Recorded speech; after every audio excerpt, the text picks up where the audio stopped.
Elles fleurissent dans tous les centres-villes, à chaque coin de rue les supérettes. Leur nombre a augmenté de 40% en 10 ans. Des magasins de proximité, devenus la poule aux œufs d'or de la grande distribution.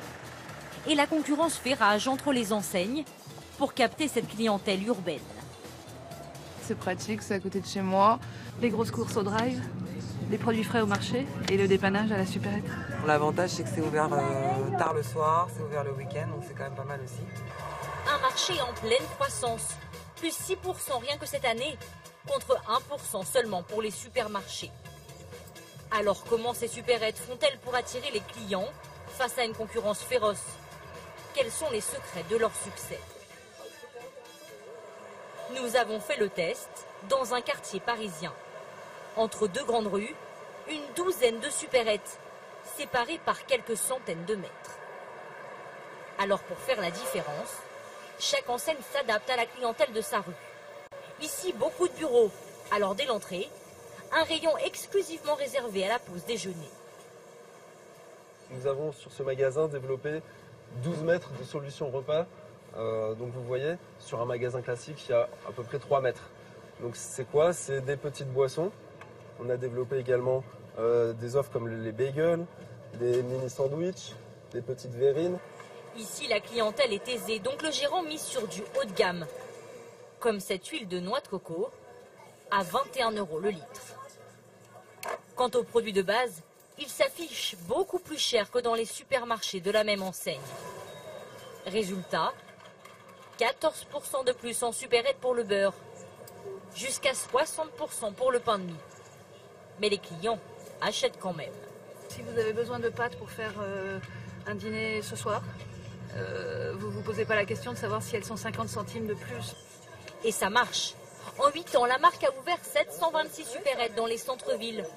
Un marché important, puisqu'il représente 12,5% du chiffre d'affaires total de l'enseigne. Pour remporter cette bataille, d'autres misent sur les services comme cette marque. Micro-ondes, rôtisserie ou encore machine à café, la moitié de leurs magasins en France en sont désormais équipés. Ça, c'est tout nouveau. C'est la machine à grenade. On a du pamplemousse et du jus d'orange, vraiment bio. On a aussi l'espace enfant. Ils peuvent lire des BD. La marque a même choisi d'installer un distributeur de bonbons en libre service. C'est un quartier urbain. Il y a des familles. Automatiquement, il y a des enfants. Donc, du coup, on leur propose différents choix de bonbons. Et les clients sont séduits. C'est moi qui l'ai fait. Et vous même chauffé ici? Je viens pour le chauffer. En plus, j'achète du pain, de boissons et c'est parfait. On mange pour 10 € chaud. Voilà, Vous appréciez? ouais, c'est plutôt bien. Ouais. Bon, on est là une semaine, mais on va revenir, je pense. Une stratégie gagnante. 20% de chiffre d'affaires en plus pour l'enseigne. Mais la lutte entre les supérettes se joue aussi sur l'emplacement. Des points stratégiques qui font l'échec ou le succès de ces magasins de proximité. Pour ce spécialiste de la consommation, la meilleure stratégie, être près d'une zone très fréquentée. On a un magasin qui est juste face à la gare. Il y a du flux sur ce trottoir-là toute la journée. Donc c'est un emplacement de premier choix. C'est un emplacement qui va coûter évidemment très très cher, mais c'est un emplacement sur lequel on prend quasiment pas de risque. Aucun risque et un loyer à environ 20 000 € par mois.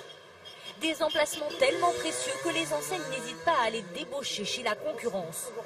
Le but, que certains franchisés changent de marque.